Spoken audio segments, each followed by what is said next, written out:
तर नाशिकच्या खड्ड्यांवरून सध्या आदित्य ठाकरे चांगलेच संतापल्याचं पाहायला मिळत आहे. त्यांनी महापौरांवरती ताशेरे ओढत विविध मुद्द्यांवरती हात घातलेला आहे.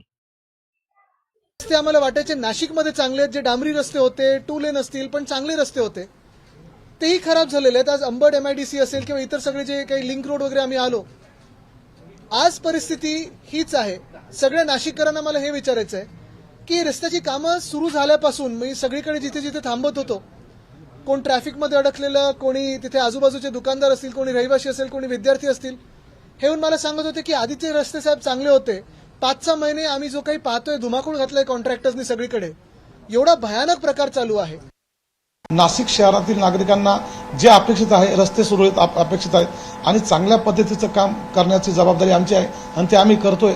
परंतु येणाऱ्या 6 महिन्यामध्ये मी परत आपल्या माध्यमातून आदित्य साहेबांना आमंत्रण देऊ इच्छितो की आपण आता या आणि आता आम्ही आपल्याला नाशिक शहर या पुढच्या 6 महिन्यामध्ये कसं आहे हे आम्ही स्वतः आपल्याला वाटलं असतं फिरून दाखवू.